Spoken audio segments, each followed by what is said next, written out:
열왕기상 13장. 보라, 그때에 하나님의 사람이 여호와의 말씀으로 말미암아 유다에서부터 베델에 이르니 마침 여로보암이 제단 곁에 서서 분향하는지라.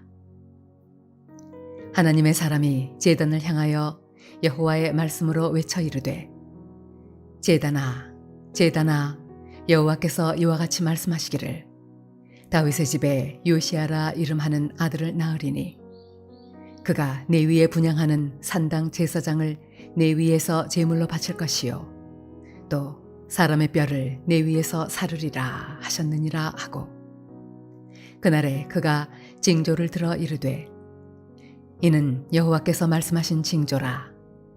제단이 갈라지며 그 위에 있는 재가 쏟아지리라 하매, 여로보암 왕이 하나님의 사람이 베델에 있는 제단을 향하여 외쳐 말함을 들을 때에 제단에서 손을 펴며 그를 잡으라 하더라.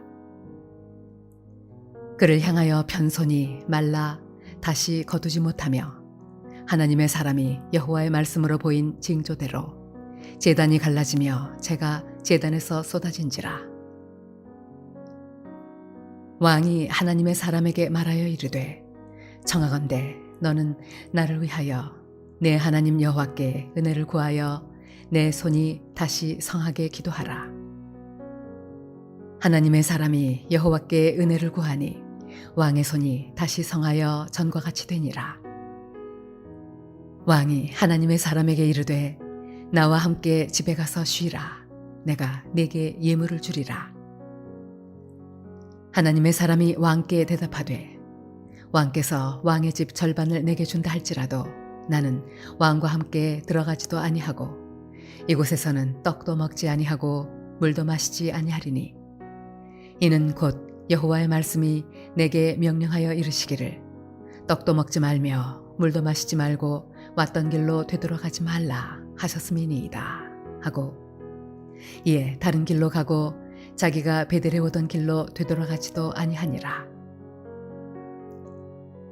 베델에 한 늙은 선지자가 살더니 그의 아들들이 와서 이날에 하나님의 사람이 베델에서 행한 모든 일을 그에게 말하고 또 그가 왕에게 드린 말씀도 그들이 그들의 아버지에게 말한지라. 그들의 아버지가 그들에게 이르되, 그가 어느 길로 가더냐 하니 그의 아들들이 유다에서부터 온 하나님의 사람의 간 길을 보았습니다. 그가 그의 아들들에게 이르되, 나를 위하여 나귀의 안장을 지우라. 그들이 나귀의 안장을 지우니 그가 타고 하나님의 사람을 뒤따라가서 상수리 나무 아래에 앉은 것을 보고 이르되, 그대가 유다에서 온 하나님의 사람이냐? 대답하되, 그러하다. 그가 그 사람에게 이르되, 나와 함께 집으로 가서 떡을 먹으라. 대답하되, 나는 그대와 함께 돌아가지도 못하겠고 그대와 함께 들어가지도 못하겠으며 내가 이곳에서 그대와 함께 떡도 먹지 아니하고 물도 마시지 아니하리니, 이는 여호와의 말씀이 내게 이르시기를, 내가 거기서 떡도 먹지 말고 물도 마시지 말며 또 내가 오던 길로 되돌아가지도 말라 하셨음이로다. 그가 그 사람에게 이르되, 나도 그대와 같은 선지자라. 천사가 여호와의 말씀으로 내게 이르기를, 그를 네 집으로 데리고 돌아가서 그에게 떡을 먹이고 물을 마시게 하라 하였느니라 하니, 이는 그 사람을 속임이라. 이에 그 사람이 그와 함께 돌아가서 그의 집에서 떡을 먹으며 물을 마시니라. 그들이 상 앞에 앉아 있을 때 여호와의 말씀이 그 사람을 데려온 선지자에게 임하니, 그가 유다에서부터 온 하나님의 사람을 향하여 외쳐 이르되, 여호와의 말씀에 네가 여호와의 말씀을 어기며 내 하나님 여호와께서 네게 내리신 명령을 지키지 아니하고 돌아와서 여호와가 너더러 떡도 먹지 말고 물도 마시지 말라 하신 곳에서 떡을 먹고 물을 마셨으니 네 시체가 네 조상들의 묘실에 들어가지 못하리라 하셨느니라 하니라. 그리고 자기가 데리고 온 선지자가 떡을 먹고 물을 마신 후에 그를 위하여 나귀의 안장을 지우니라. 이에 그 사람이 가더니 사자가 길에서 그를 만나 물어 죽이매 그의 시체가 길에 버림받으니 나귀는 그 곁에 서 있고 사자도 그 시체 곁에 서 있더라. 지나가는 사람들이 길에 버린 시체와 그 시체 곁에 선 사자를 보고 그 늙은 선지자가 사는 성읍에 가서 말한지라. 그 사람을 길에서 데리고 돌아간 선지자가 듣고 말하되 이는 여호와의 말씀을 어긴 하나님의 사람이로다. 여호와께서 그에게 하신 말씀과 같이 여호와께서 그를 사자에게 넘기심에 사자가 그를 찢어 죽였도다 하고 이에 그의 아들들에게 말하여 이르되 나를 위하여 나귀의 안장을 지우라. 그들이 안장을 지우매 그가 가서 본즉 그의 시체가 길에 버림받되었고 나귀와 사자는 그 시체 곁에 서 있는데 사자가 시체를 먹지도 아니하였고 나귀를 찢지도 아니하였더라. 늙은 선지자가 하나님의 사람의 시체를 들어 나귀에 실어 가지고 돌아와 자기 성읍으로 들어가서 슬피 울며 장사하되 곧 그의 시체를 자기의 묘실에 두고 오호라 내 형제여 하며 그를 위하여 슬피 우니라. 그 사람을 장사한 후에 그가 그 아들들에게 말하여 이르되 내가 죽거든 하나님의 사람을 장사한 묘실에 나를 장사하되 내 뼈를 그의 뼈 곁에 두라. 그가 여호와의 말씀으로 베델에 있는 제단을 향하고 또 사마리아 성읍들에 있는 모든 산당을 향하여 외쳐 말한 것이 반드시 이룰 것임이니라. 여로보암이 이 일 후에도 그의 악한 길에서 떠나 돌이키지 아니하고 다시 일반 백성을 산당의 제사장으로 삼되 누구든지 자원하면 그 사람을 산당의 제사장으로 삼았으므로 이 일이 여로보암 집의 죄가 되어 그 집이 땅 위에서 끊어져 멸망하게 되니라.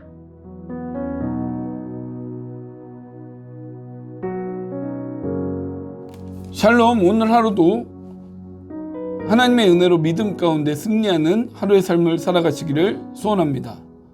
오늘 우리가 읽은 이 본문의 말씀은 앞에 12장 특별히 28절과 33절 말씀 가운데 나타난 여로보암이 금송아지를 만들어서 이스라엘 백성들로 하여금 우상 숭배를 하게 한 것에 대한 하나님의 심판의 메시지가 이 가운데 담겨져 있습니다. 이 여로보암의 이 우상 숭배를 위한 베델 제단의 심판은 유다에서 베델로 온 하나님의 사람을 통해 전해지게 됩니다.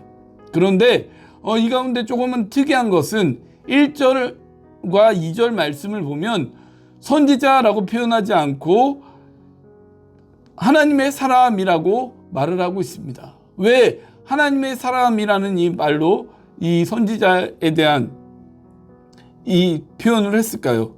이것은 이 베델 제단에 대한 심판이 하나님으로부터 나온 것임을 알리기 위해서입니다. 그렇기 때문에 유다에서부터 베델 제단으로 하나님은 이 하나님의 사람을 보내셨고 이를 통해서 지금 하나님의 심판의 메시지를 전달하고 있는 것이죠. 그렇다면 우리는 오늘 본문의 말씀, 특별히 1절부터 10절 말씀에 나오는 베델 제단에 대한 심판의 그 메시지, 규탄에 대한 내용이 어떤 것인지를 한번 살펴보면서 이 시간 우리에게 주는 또한 교훈은 무엇인가를 한번 살펴보는 시간이 되고자 합니다. 첫 번째로 하나님의 심판의 메시지는 2절에 유다왕 요시야를 통해 이 제단이 모두 회파될 것임을 예언하고 있습니다. 이 요시야 왕은 먼 미래에 유다 왕으로서 이제 부임하게 될 이 왕입니다. 그런데 이것이 예언됐다라는 것은 이러한 그 과정 속에 하나님의 철저한 계획 속에서 이러한 그 심판의 역사들이 반드시 일어날 것임에 대한 부분들을 지금 말씀하고 있는 것인데요. 특별히 열왕기하 23장 1절부터 요시야 왕의 종교개혁이 나오는데요.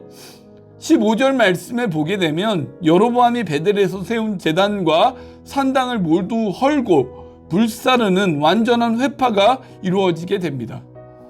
이것은 결국 자신들이 산당에서 하였던 행위, 또한 자녀들을 불태워 바치는 인신제사나 하나님께서 가증히 여기시는 우상숭배의 제사가 요시아라는 이 왕을 통해서 완전히 제거될 것이라는 예언의 메시지, 또한 그것이 비로소 요시아 왕 때에 가서 성취되어지는 역사를 지금 하나님께서는 보여주고 계신 것입니다.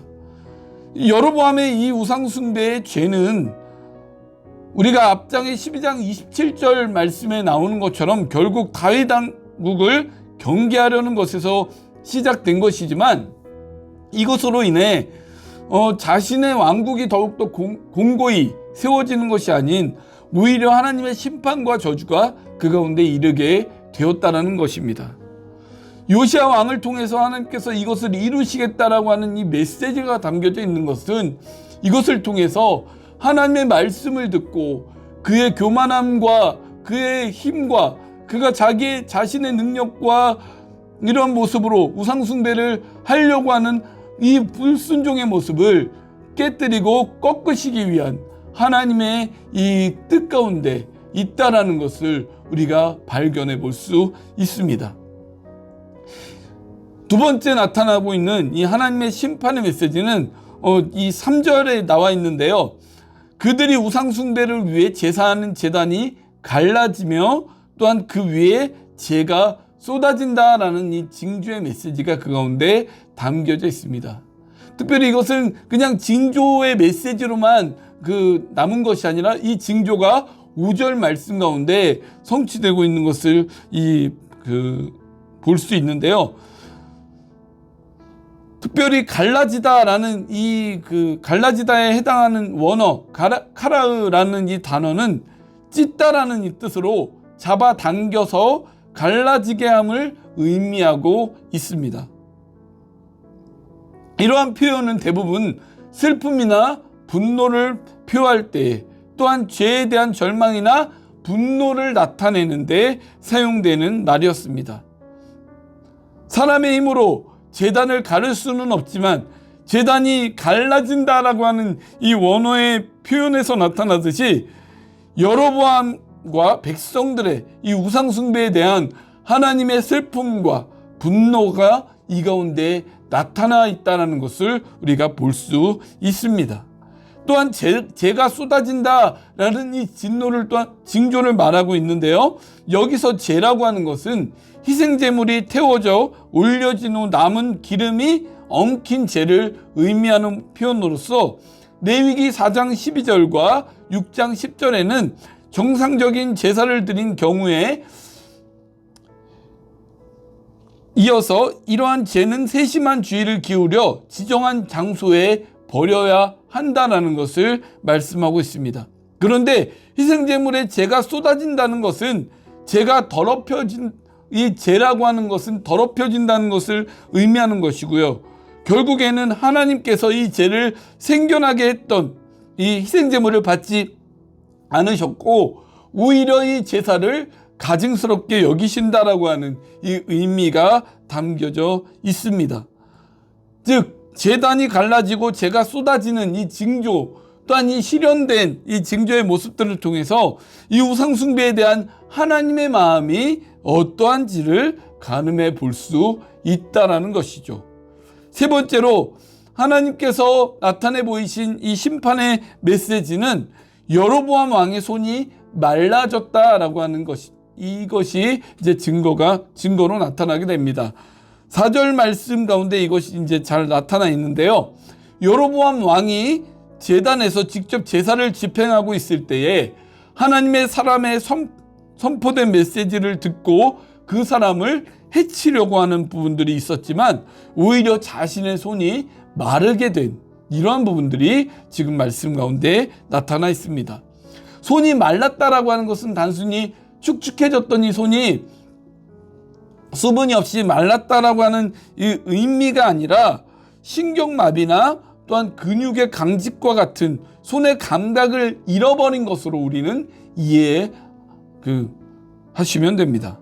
또한 이 단순히 육신적인 손이 아닌 상징적인 이 손의 의미는 인간의 수고, 또한 소유, 권능, 힘, 등을 뜻하는 것으로서 손이 말랐다라고 하는 것의 이 상징적인 의미는 여로보암 왕이 아무것도 할 수 없는 무기력한 상태가 되었다라는 것을 말해주고 있는 것입니다. 이것은 하나님의 말씀을 선포한 하나님의 사람을 보호하는 것임과 동시에 여로보암 왕에게는 하나님의 권능을 경험함으로써 자신의 힘과 고집을 꺾어 회개할 수 있는 이 기회를 주신 것입니다. 하지만 회개의 기회를 놓치지 않았습니까? 오히려 이것이 자신의 손이 성하도록 구할 것만을 위해 기도해 달라라고 이 하나님의 사람에게 여로보암 왕은 요청하지 않았습니까? 회개의 기회마저 잃어버림으로 하나님의 진노와 저주가 그 여로보암 왕과 그 왕족 가운데 임하게 되었다는 것입니다. 이 모든 세 가지의 심판의 메시지가 가운데 담겨져 있는 결론적인 교훈은 무엇일까요? 이 세 가지의 메시지 가운데 하나님은 여로보암 왕이 이것을 통해서 회개하기를 원하셨다는 겁니다. 즉 기회를 주셨다는 거죠. 이 요시야 왕을 통해서 이룰 예언의 메시지를 듣고 두려워하는 마음으로 내가 이 하나님 앞에 잘못했구나 겸손함의 마음으로 나아가기를 원하셨고요. 또한 재가 쏟아지고 이 가운데 제단이 갈라지는 모습들을 통해 하나님의 온전한 두려움의 권능을 느끼게 함으로 그 자신이 다시 한번 하나님 앞으로 돌아오게 하는 이러한 하나님의 마음이 이 가운데 담겨져 있었으며 왕의 손을 마르게 함으로 인해서 자신이 큰 권력과 권능을 힘을 가지고 있을지라도 하나님 앞에서는 아무것도 할 수 없는 무기력한 존재임을 깨닫고 그가 하나님 앞에 회개하기를 원하시는 부분들이 이 심판의 메시지 가운데 담겨져 있었다는 것입니다.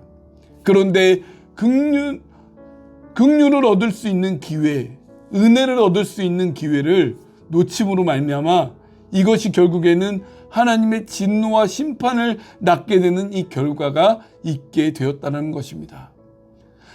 분명한 것은 우리도 하루하루 살아가는데 우리가 하나님 앞에 거룩하게 살아가야 되지만 우리도 때때로 죄를 짓고 살아갈 때가 있습니다.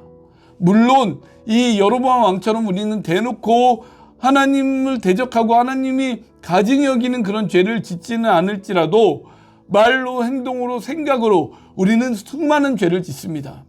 그런데 그 죄를 지을 때마다 하나님이 그때그때 그 죄를 갚으시는 일들이 있다면 우리 인생은 얼마나 고통스럽고 비참한 인생이겠습니까? 그런데 하나님은 심판에 대한 대가를 내리시기 전에 분명한 것은 그것에 대한 메시지를 주신다는 겁니다.